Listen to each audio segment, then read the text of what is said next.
আসসালামু আলাইকুম। আসসালামু আলাইকুম ম্যাম। ওয়ালাইকুম আসসালাম। এত ভালো আছেন ভোর ম্যাম? কেন তোমরা? তোমাদের কি পরীক্ষা হচ্ছে? না ম্যাম, পরীক্ষা নাই ম্যাম। তাহলে কি ঘুম ভাঙেনি? ম্যাম ঠান্ডা তো অনেক বেশি। এইজন্য মনে হয় ম্যাম। তোমরা উঠছো কেন? তোমরা ঘুমায় থাকতা। ঠান্ডা তো। ম্যাম আমরা ক্লাস করার জন্য উঠছি ম্যাম। পাস করার জন্য উঠছো। জি ম্যাম। তাহলে বাকিরা পাস করবে না, না? করবে ম্যাম, আস্তে আস্তে জয়েন করবে ম্যাম। আস্তে আস্তে জয়েন করবে না? জি ম্যাম। আচ্ছা, স্যারকে বলতে হবে তাহলে ঠান্ডার মধ্যে ক্লাস নেওয়ার দরকার নাই। ক্লাসেরও ঠান্ডা লাগছে। আচ্ছা শোনো, সেদিন আমরা থ্যালাসেমিয়া পড়তে আর পড়তে পারিনি, তাই না? আজকে হিমোলাইটিক অ্যানিমিয়া পড়বো, ওর মাঝখানে থ্যালাসেমিয়া চলে আসবে। তখন থ্যালাসেমিয়া পড়াই দেবো।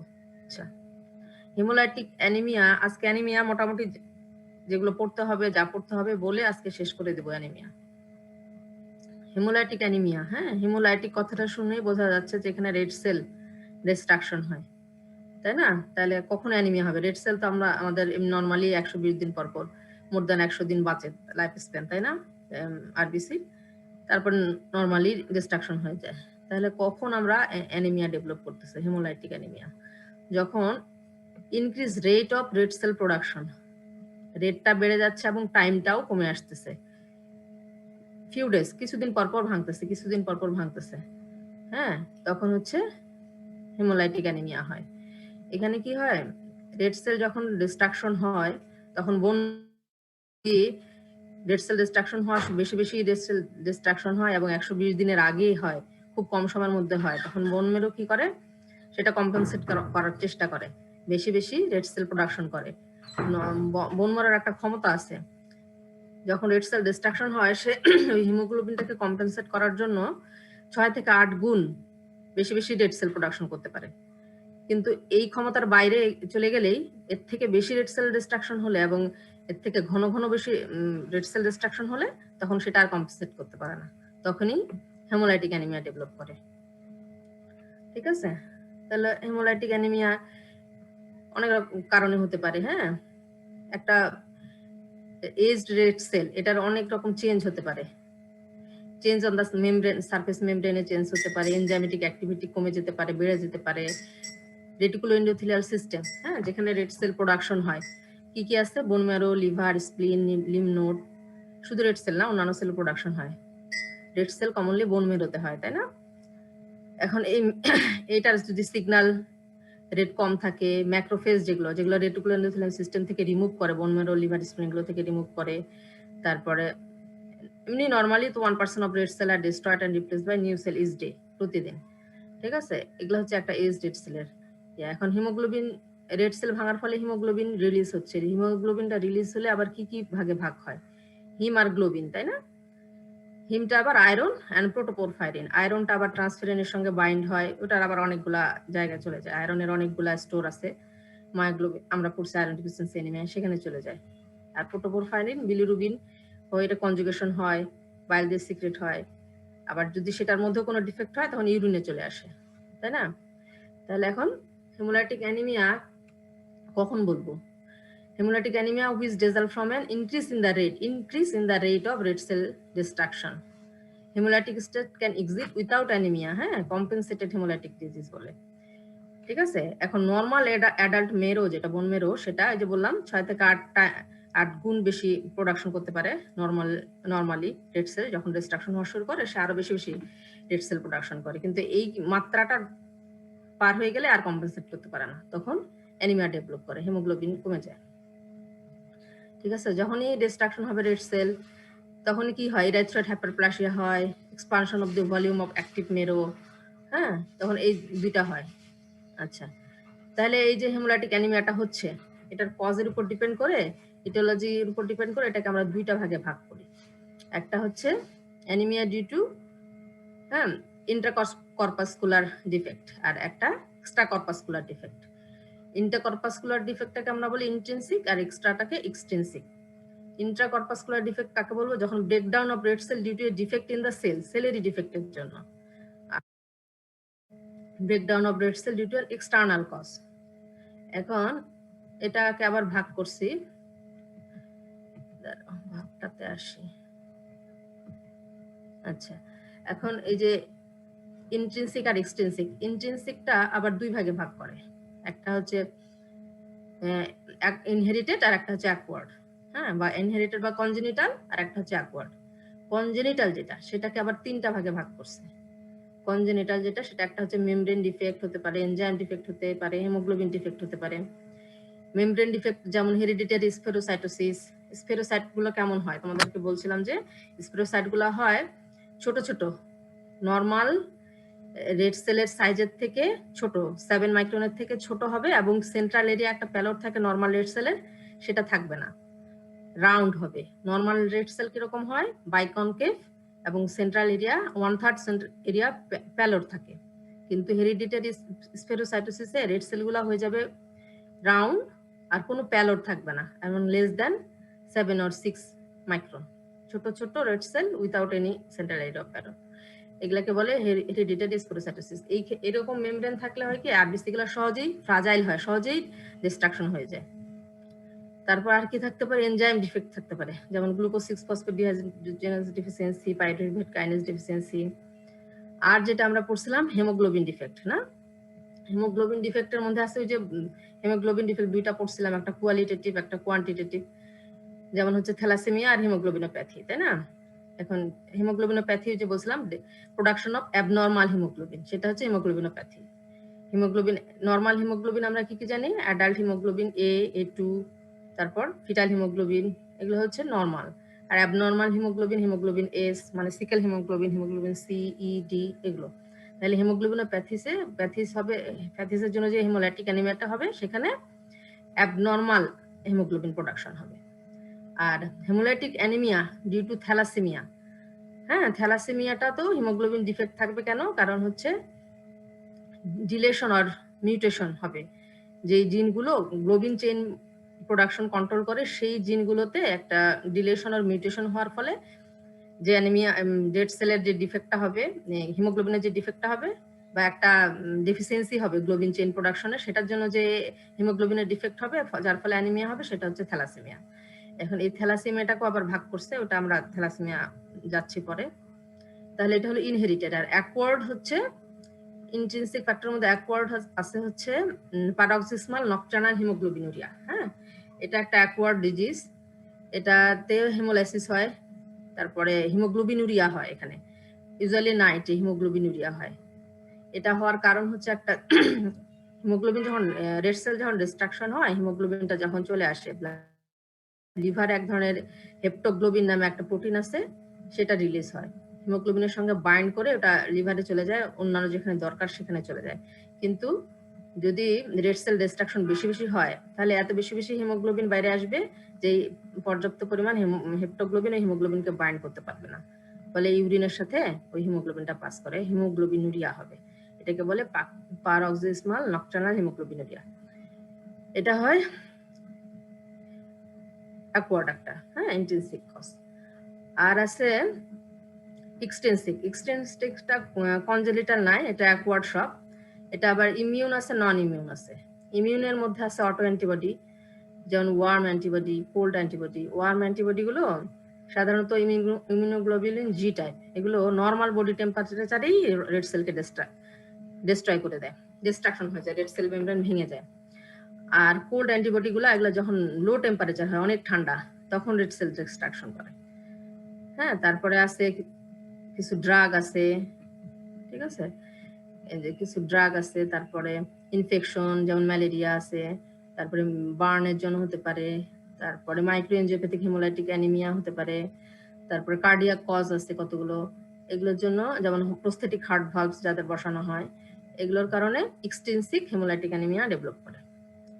ঠিক আছে, আচ্ছা, তাহলে এখন রেড সেল যে, আচ্ছা, এখন সাইন সিমটম কি নিয়ে আসবে? এই পেশেন্টের সাইন সিমটম তো আমরা জানি, সে অ্যানিমিয়া নিয়ে আসবে, জন্ডিস থাকবে, হিস্ট্রি দিবে ডার্ক ইউরিনের, দুটোই যে বললাম, ইউরোবিলিনোজেন যখন কনজুগেশন হতে পারবে না, ইউরিনের সাথে বের হয়ে আসবে, হিমোগ্লোবিনুরিয়া হবে। অ্যাবডোমিনাল পেইনের একটা হিস্ট্রি দিবে। অ্যাবডোমিনাল পেইনের হিস্ট্রি দিবে কেন? বিভিন্ন হেমোলাইটিক অ্যানিমিয়ার টাইপ বললাম না, এক একটা টাইপে এক একটার জন্য একটা অ্যাবডোমিনাল পেইন বলবে, কারণ হচ্ছে যখন মনে করো হিমোগ্লোবিনোপ্যাথি, অ্যাবনর্মাল হিমোগ্লোবিন প্রোডাকশন হচ্ছে। এই অ্যাবনর্মাল হিমোগ্লোবিনের সাইজগুলো এরকম হয় যে নর্মাল হিমোগ্লোবিনের মতো, তো নর্মাল আর রেড সেলের মতো হয় না। ধরো যে হিমোগ্লোবিন এ, সিকেল হিমোগ্লোবিন, ওটার শেপটা হয় কাস্তের মতো, ছবি দেখাবো, কাস্তে শেপ, হাফ মুন টাইপ। ওগুলো মাইক্রোভাস্কুলারে গিয়ে আটকে যায়, তখন কি হয়, ওই জায়গাটা ইস্কিমিয়া হয়, ইনফেকশন হয়। অর্গানে যখন এরকম ইনফেকশন হবে, ইস্কিমিয়া হবে, তখন অ্যাবডোমিনাল পেইন ডেভেলপ করবে, লেগ আলসার ডেভেলপ করবে, তাই না? এগুলো আবার প্রেসিপিটেট হয়, বলবে যে অ্যানিমিয়া ডেভেলপ করছে কোনো ড্রাগের জন্য, ইনফেকশনের জন্য, ঠান্ডায়, হ্যাঁ। আবার ফ্যামিলি হিস্ট্রি দিবে, হেপাটোস্প্লেনোমেগালি থাকতে পারে, এসব সাইন সিমটমের বা এসব একটা হিস্ট্রি দিবে পেশেন্ট। তারপর আমরা কি করব, ল্যাব ডায়াগনোসিস করব, তাই না? যখন এরকম অ্যানিমিয়া পাবো, জন্ডিস পাবো, পেশেন্টকে পালপেট করে হেপাটোস্প্লেনোমেগালি পাবো, সে পেট ব্যথা বলবে, এইসব জানার পরে তারপর ফ্যামিলি একটা ফ্যামিলি হিস্ট্রি নিব, যে পরিবারে আর কারো আছে কিনা, এরকম রক্ত দেওয়া লাগে কিনা ঘন ঘন, এরকম একটা হিস্ট্রি দিবে সে। তারপরে তখন আমরা ল্যাব ডায়াগনোসিস করব না? ল্যাব ডায়াগনোসিস করলে কি কি পাবো? প্রথমে যখন আমরা কমপ্লিট ব্লাড কাউন্ট করব, তখন হিমোগ্লোবিনটা কম থাকবে। তারপরে আর কি থাকবে, রেটিকুলোসাইট কাউন্ট বেড়ে যাবে। তারপরে আমরা যদি সিরামে বিলিরুবিন করি, সেটাও বেড়ে যাবে। তারপরে এইগুলো পাবো, হিমোগ্লোবিনেমিয়া, হিমোগ্লোবিনুরিয়া পাবো, হেপ্টোগ্লোবিন লেভেলটা কমে গেছে, প্লাজমা হেপ্টোগ্লোবিন লেভেল, ল্যাকটেট ডিহাইড্রোজিনেস এনজাইমটা বেড়ে যাবে, আনকনজুগেটেড বিলিরুবিন বেড়ে যাবে, হ্যাঁ, ইউরিনারি ইউরিনোবিলিনোজেন বেড়ে যাবে, এগুলো থাকবে। এগুলো ল্যাব ডায়াগনোসিস করে পাবো, তাই না? এগুলো পাওয়ার পরে আমরা অবশ্যই যখন পেশেন্টের দেখবো যে এগুলো তো সিভিয়ার অ্যানিমিয়া হয়, হেমোলাইটিক অ্যানিমিয়াতে, তখন আমরা অবশ্যই পিবিএফ করতে দিব। পেরিফেরাল ব্লাড ফিল্মে আমরা কেমন দেখবো, সেলটা কিরকম হবে? সেলটা হবে মাইক্রোসাইটিক হাইপোক্রোমিক, তাই না? সেলটা হবে মাইক্রোসাইটিক হাইপোক্রোমিক। সাথে কি কি থাকবে, যেহেতু হেমোলাইটিক, হেমোলাইসিস হচ্ছে, রেড সেল ভেঙে যাচ্ছে, তাহলে ভাঙা ভাঙা রেড সেল পাবো না? এই ভাঙা ভাঙা রেড সেল গুলাকে কি বলে, কি বলছিলাম আমি, এগুলোর নাম, ভাঙা ভাঙা রেড সেল গুলোর নাম সিস্টোসাইটস, তাই না? তাহলে অনেক বেশি সিস্টোসাইটস পাবো। তারপর আর কি পাবো, ম্যারো চেষ্টা করতেছে বেশি বেশি রেড সেল প্রোডাকশনের জন্য, তাহলে ইম্যাচিউর রেড সেল পাবো, নিউক্লিয়েটেড আরবিসি, তাই না? নিউক্লিয়েটেড আরবিসি পাবো, তারপর টার্গেট সেল পাবো, তারপরে ওই যে স্পেরোসাইট বললাম, স্পেরোসাইট পেতে পারি, তারপরে টিয়ার ড্রপ টাইপ সেল পাবো। এইসব সেল আমরা মাইক্রোস্কোপের নিচে পাবো পিবিএফ করলে, হ্যাঁ। তারপরে যখন পিবিএফ করে দেখতেছি যে তার এই টাইপ, আমরা সন্দেহ হচ্ছে সবকিছু দেখে হেমোলাইটিক অ্যানিমিয়ার দিকে যাচ্ছে, তার বয়সের সাথে মিলাবো, ফ্যামিলি হিস্ট্রির সাথে মিলাবো, আদার ক্লিনিক্যাল এক্সামিনেশনের সাথে মিলায় তখন আমরা হিমোগ্লোবিন ইলেকট্রোফোরেসিস করতে দিব। সেখানে যদি কোনো হিমোগ্লোবিনের ডিফেক্ট থাকে তাহলে সেটা ধরা পড়বে, যদি থ্যালাসেমিয়া থাকে তাহলে সেটাও ধরা পড়বে, হ্যাঁ, বিটা থ্যালাসেমিয়া না আলফা থ্যালাসেমিয়া, নাকি ট্রেট, নাকি অ্যাবনর্মাল কোনো হিমোগ্লোবিন আছে, হিমোগ্লোবিন ইলেকট্রোফোরেসিস করলে এটা ধরা পড়ে যাবে। তারপর আমরা আর কি কি ইনভেস্টিগেশন করতে পারি, পেশেন্টের আয়রন প্রোফাইল করব। এটা তোমাদের রিটেনে আসে, difference between iron profile of iron deficiency anaemia and thalassaemia, commonly haematolytic anaemia অথবা থ্যালাসেমিয়াই বলে আসে আর কি সাধারণত। আয়রন প্রোফাইলটা কেমন হবে, আয়রন প্রোফাইলের মধ্যে কি কি করি আমরা, 4টা জিনিস করি না? ব্লাড আয়রন, সিরাম আয়রন দেখি, ফেরিটিন দেখি, টোটাল আয়রন বাইন্ডিং ক্যাপাসিটি, আর আয়রন স্যাচুরেশন, তাই না? তাহলে আয়রন ডেফিসিয়েন্সি অ্যানিমিয়ায় আমরা কি পাই, আয়রন, টোটাল আয়রন, তারপরে ফেরিটিন, আয়রন, তারপরে আয়রন স্যাচুরেশন, এই 3টাই কমে যায়, টোটাল আয়রন বাইন্ডিং ক্যাপাসিটি বেড়ে যায়, তাই না? আয়রন ডেফিসিয়েন্সি অ্যানিমিয়ায়, থ্যালাসেমিয়ায় কিন্তু তার ঠিক উল্টাটা হয়, 3টাই বেড়ে যাবে, শুধু টোটাল আয়রন বাইন্ডিং ক্যাপাসিটি কমে যাবে, একদম উল্টা। তাহলে যদি এইটা পাই আমরা, তাহলেই আমাদের ইন্ডিকেট করে হেমোলাইটিক অ্যানিমিয়ার দিকে, হেমোলাইটিক অ্যানিমিয়ার দিকে ইন্ডিকেট করলেই তখন আমরা যদি হিমোগ্লোবিন ইলেকট্রোফোরেসিস করি পেয়ে যাব। তারপর এই যে স্পেরোসাইট গুলো তোমাদেরকে বলছিলাম না, এই যে এই ছোট ছোট গুলা স্পেরোসাইট, এই যেগুলা, এই ছোট ছোট গুলা, এখন সেন্ট্রাল এরিয়া অফ প্যালোড নাই কিন্তু, হ্যাঁ। আর এই যে এটা হচ্ছে nucleated red blood cell, nucleus একটা, হ্যাঁ, ডার্ক নিউক্লিয়াস, আর এটা হচ্ছে রেড সেলের রেড সেল। এগুলো কিন্তু নিউক্লিয়েটেড রেড সেল না, দেখো এগুলো কিন্তু লিম্ফোসাইট, এগুলো লিম্ফোসাইট, এগুলো নিউট্রোফিল, আর এটা নিউক্লিয়েটেড রেড সেল।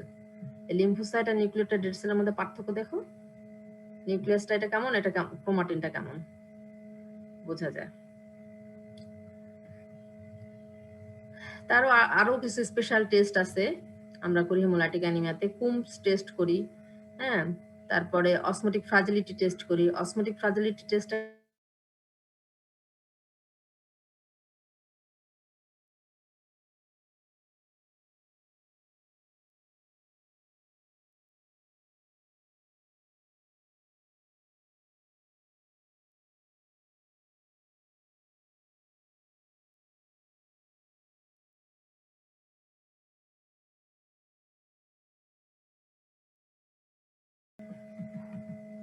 যে ইলিপ্টোসাইটোস ইলিপ্টিক্যাল সেলগুলো দেখালাম না।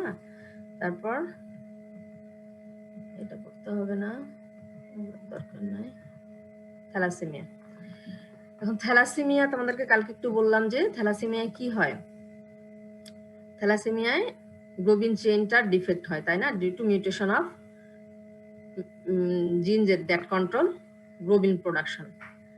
এখন আমরা জানি যে অ্যাডাল্ট একটা হিমোগ্লোবিন, যেটা হিমোগ্লোবিন এ, এটা অ্যাডাল্টে 98% প্রায় হিমোগ্লোবিন এ থাকে। হিমোগ্লোবিন A2 আর F বাকি 2% A2 থাকে বা পয়েন্ট সামথিং F থাকে আর কি এরকম। আর এ হচ্ছে 2 আলফা 2 বেটা গ্লোবিন চেইন থাকে। A2 তে 2 আলফা 2 ডেল্টা আর ফিটালে 2 আলফা 2 গামা থাকে। এখন এই যে এই আলফা গ্লোবিনটা আছে, আলফা গ্লোবিনটা আর কোডেড বাই 4 জিন, 2 জিন ফর ইচ গ্লোবিন চেইন। তাহলে এই 4টা জিনের মধ্যে একটা জিনে যদি মিউটেশন বা ডিলিশন হয়, সেটার উপর ডিপেন্ড করে আলফা থ্যালাসেমিয়াকে টাইপিং করছে, তাই না, কালকে বললাম। যদি 1 জিন ডিলিশন হয় তাহলে হয় সাইলেন্ট ক্যারিয়ার, 2 জিন ডিলিশন যদি হয় তাহলে হয় ট্রেট, হ্যাঁ, অ্যাক্টিভ ক্যারিয়ার, আর 3 জিন ডিলিশন হলে হয় হিমোগ্লোবিন এইচ ডিজিজ, আর 4 জিন ডিলিশন যদি হয় তাহলে হয় হিমোগ্লোবিন বার্টস, BARTS, বার্টস ডিজিজ। এখন 1 জিন ডিলিশন যেটা সাইলেন্ট ক্যারিয়ার, সেটাতে অ্যানিমিয়া থাকে না সাধারণত, সে সাইলেন্টলি ক্যারি করে এই ডিফেক্টটা। এটা একটা অটোজোমাল রিসেসিভ ডিসঅর্ডার না, ইনহেরিটেড। আর যেটা 2 জিন ডিলিশন ট্রেড, যেটা সেটা হেমোলাইটিক অ্যানিমিয়া হয়, এবং বিভিন্নভাবে অ্যাগ্রাভেটিং কোনো ফ্যাক্টর পেলে হঠাৎ করে দেখা যাবে তার রেড সেল অনেক কমে গেছে, তাকে ব্লাড দিতে হচ্ছে। আর 3 জিন ডিলিশন যখন হয়, 3টা জিনই যখন ডিলিশন হয়, তখন হিমোগ্লোবিন এইচ ডিজিজ, এখানে সিভিয়ার হেমোলাইটিক অ্যানিমিয়া হয়, ঠিক আছে। আর 4টাই যখন হয় ডিলিশন, হিমোগ্লোবিন বার্টস ডিজিজ বলে, সেটা সাধারণত ইন্টারইউটেরাইন ডেথ হয়ে যায়। 4টা জিন ডিলিশন হলে ওটা ইন্টারইউটেরাইন ডেথ হয়ে যায়, ওটা আসলে লাইভ বার্থ হয় না সাধারণত। তাহলে এটার উপর ডিপেন্ড করে, এই জিনের ডিলিশনের উপর ডিপেন্ড করে আলফা থ্যালাসেমিয়াকে 4টা ভাগে ভাগ করছে। আর বিটা থ্যালাসেমিয়া, হ্যাঁ, বিটা থ্যালাসেমিয়াতে হচ্ছে beta globin are coded by 2 gene, 2টা জিন দিয়ে হয়। এখন যদি একটা জিনের ডিলিশন হয় তাহলে মাইনর থ্যালাসেমিয়া হয়, অথবা ট্রেড বলে যেটা, ক্যারিয়ার। আর যদি 2টা জিন আর ইন্টারমিডিয়েট হয়, একটা আছে থ্যালাসেমিয়া। আর যখন 2টা জিনেরই ডিলিশন হবে, ওটাকে আমরা বিটা থ্যালাসেমিয়া মেজর বলি। এখন এই বিটা থ্যালাসেমিয়া মেজরটাই সাধারণত আমাদের দেশে বেশি হয়। বিটা থ্যালাসেমিয়া মেজর এবং বিটা থ্যালাসেমিয়া মেজরে সিভিয়ার হেমোলাইটিক অ্যানিমিয়া হয়। এটা কেন হয় দেখো, যখন আলফা চেইন রিডাকশন হচ্ছে, হ্যাঁ, তখন কি হয়, কি কি কমতে পারে, হিমোগ্লোবিন কমতে পারে। আলফা চেইন রিডাকশন হলে 3টাই কমতেছে, হিমোগ্লোবিন A2, ফিটাল হিমোগ্লোবিন, তাই না, তখনও থ্যালাসেমিয়া মেজর ডেভেলপ করে। আর বিটা চেইন যখন কমে যাচ্ছে, ডিক্রিজ সিনথেসিস হচ্ছে বা ইনঅ্যাপ্রোপ্রিয়েট সিনথেসিস হচ্ছে বা হচ্ছেই না ডিলিশনের জন্য, তখন কি হবে, হিমোগ্লোবিন এ, যেটা অ্যাডাল্ট হিমোগ্লোবিন, যেটা 98% থাকে, সেটাই তৈরি হচ্ছে না। এর ফলে সিভিয়ার হেমোলাইটিক অ্যানিমিয়া হয়, হ্যাঁ। এই জন্য এটাই কমনলি হয় সাধারণত। এটা হচ্ছে যে হিমোগ্লোবিন বার্টস ডিজিজ, ইন্টারইউটেরাইন ডেথ। আচ্ছা, এখানে পিকচারটা বেশি আলোতে তো ভালো আসে নাই। এখানে একটা পিবিএফ পিকচার দিছে থ্যালাসেমিয়ার। এই যে দেখো, এটা হচ্ছে টার্গেট সেল। টার্গেট সেল বলছিলাম না, মাঝখানে একটু হিমোগ্লোবিন থাকে, সেজন্য একটা ডটের মতো দেখা যায় হিমোগ্লোবিনটা, আর পুরা পেরিফেরিতে পেল এরিয়া থাকে, মাইক্রোসাইটিক হাইপোক্রোমিক সেলটা থাকে। হাইপোক্রোমিক দেখো, এগুলা হচ্ছে টার্গেট সেল। থ্যালাসেমিয়া বলছিলাম না, অনেক বেশি টার্গেট সেল থাকে। হেমোলাইটিক অ্যানিমিয়া, থ্যালাসেমিয়া এগুলো তো অনেক বেশি টার্গেট সেল থাকে। এখন তাহলে আয়রন ডেফিসিয়েন্সি অ্যানিমিয়ার সাথে আমরা কিভাবে পার্থক্য করব পিবিএফ এর সাথে? বলছিলাম যে টার্গেট সেল অনেক বেশি থ্যালাসেমিয়াতে থাকে, আয়রন ডেফিসিয়েন্সি অ্যানিমিয়া তো টার্গেট সেল থাকে কিন্তু সাথে অবশ্যই ইলিপ্টিক্যাল বা পেন্সিল সেল থাকবে, তাই না? তা না হলে আমরা আয়রন ডেফিসিয়েন্সি অ্যানিমিয়া পিবিএফ দেখে বলতে পারবো না। ঠিক আছে, আচ্ছা। এখন এই থ্যালাসেমিয়ার মেজর যেটা আলফা বা বিটা, সেটাতে কি হয়, সিভিয়ার অ্যানিমিয়া হয় না, 3 থেকে 6 মাস, জন্মের 3 থেকে 6 মাসেই সিভিয়ার অ্যানিমিয়া ডেভেলপ করে, হেপাটোস্প্লেনোমেগালি হয়। তারপরে যেহেতু রেড সেল ডিস্ট্রাকশন হচ্ছে, বোন ম্যারো চেষ্টা করবে বেশি বেশি রেড সেল প্রোডাকশনের জন্য, ফলে মেরো এক্সপানশন হবে। হ্যাঁ, expansion of the bones commonly হয় ফেসে, মঙ্গোলিয়ান ফেস যেটাকে বলে, মঙ্গোলয়েড ফেস। ফ্রন্টাল বোনটা এক্সপান্ড করে, নেজাল ডিপ্রেশন হয়। একটা ফেসের ভাব দেখলেই বোঝা যায় যে এই পেশেন্টের থ্যালাসেমিয়া আছে। হ্যাঁ, তারপরে আয়রন ওভারলোড হয়, লিভার, প্যানক্রিয়াস, মায়োকার্ডিয়াম, এগুলোতে আয়রন জমা হয়, কার্ডিয়াক ফেলিউর হয়ে যেতে পারে। তারপরে এই চাইল্ডের গ্রোথ রিটার্ডেশন হয়, ইনক্রিজ সাসেপ্টিবিলিটি অফ ইনফেকশন হয়, অর্গান ডিসফাংশন হয়। হ্যাঁ, এই দেখো স্কাল বোনসে বোনগুলো এরকম দেখা যায় এক্স-রে করলে থ্যালাসেমিয়া পেশেন্টের। হ্যাঁ, তারপরে ব্লাড ফিল্ম করলে যে বললাম যেটা পাওয়া যায়, যেটা ভালো আসে না, এগুলো সব nucleated red blood cell. Nucleus গুলো শুধু হাইলাইট হয়েছে বেশি বেশি, এগুলো সব নিউক্লিয়েটেড রেড ব্লাড সেল। তোমরা একটা লিম্ফোসাইট আর নিউক্লিয়েটেড রেড ব্লাড সেল পাশাপাশি নিয়ে পার্থক্য করলে বুঝতে পারবা। ট্রিটমেন্ট আমরা বলবো না, সিকল সেল অ্যানিমিয়াটা একটু বলবো। সিকল সেল অ্যানিমিয়াতে ওই যে বললাম অ্যাবনরমাল হিমোগ্লোবিন সিনথেসিস হয়। এখানে সাধারণত বিটা গ্লোবিন চেইনের যে 6 নাম পজিশন আছে, সেখানে ভ্যালিনটা গ্লুটামিক অ্যাসিড দিয়ে রিপ্লেসড হয়। তখন সেলটা কিরকম হয় বলছিলাম, কাস্তের মতো হাফ মুন শেপ। এটা মাইক্রো সার্কুলেশনে ব্লক হওয়ার ফলে ইনফেকশন হয়, তারপরে ইস্কিমিয়া হয়, বোনে পেইন ডেভেলপ করে, তারপর অর্গানে পেইন, অ্যাবডোমিনাল পেইন ডেভেলপ করে। হ্যাঁ, স্প্লিনিক সিকুস্ট্রেশন হয়, ফলে হেমোলাইটিক অ্যানিমিয়া ডেভেলপ করে। এই যে ক্লিনিক্যাল ফিচারের মধ্যে বলছে যে পেইনফুল ক্রাইসিস হয়। ঠিক আছে, তারপরে ইনফেকশন হয় কোথায়, বোনস, লাংস, স্প্লিনে হয়। তারপরে হেমোলাইটিক ক্রাইসিস হয়। হেমোলাইটিক ক্রাইসিস আমরা কমে যায়, রেটিকুলোসাইট কাউন্ট বেড়ে যাবে। তারপরে অ্যাপ্লাস্টিক ক্রাইসিস হয়, অ্যাপ্লাস্টিক ক্রাইসিসে বোন ম্যারো হাইপোপ্লাসিয়া হয়ে যায়। তারপরে ভিসেরাল সিকুয়েস্ট্রেশন হয়, লেগ আলসার হয়, গোয়াল স্টোন ফর্মেশন হয়। এই দেখো সিকল সেল, এই যে এগুলো সিকল সেল, কাস্তের মতো হাফ মুন শেপ। এগুলো আমরা অনেক বেশি বেশি পাই যদি সিকল সেল হয় অ্যানিমিয়া। সিকল সেল অ্যানিমিয়া তো সাধারণত এটা একটা কনজেনিটাল ডিফেক্ট, তাই না? আচ্ছা, হ্যাঁ, তাহলে এই হলো অ্যানিমিয়ার পড়া। তাহলে অ্যানিমিয়া থেকে আমরা কি কি জানলাম, কি কি পড়বো? যে কোনো একটা অ্যানিমিয়া, যখনই আমরা অ্যানিমিয়া পাবো তখনই পেশেন্টের হিস্ট্রি, অ্যানিমিয়া কতদিন থেকে, মানে এরকম ফ্যাকাশে ভাব কতদিন থেকে, সাথে জন্ডিস আছে কিনা, প্রস্রাবটা কেমন, পায়খানা কেমন, অ্যাবডোমেনে পেইন আছে কিনা, পালপেট করে হেপাটোস্প্লেনোমেগালি পাচ্ছে কিনা। হ্যাঁ, এবং ফ্যামিলি হিস্ট্রি। এগুলোর সাথে সাথে তখনই কি করতে দেবো, সিবিসি। সিবিসিতে যখনই দেখবো যে হিমোগ্লোবিন লেভেল কম, এমসিবি, এমসিএইচটা দেখবো কম না বেশি।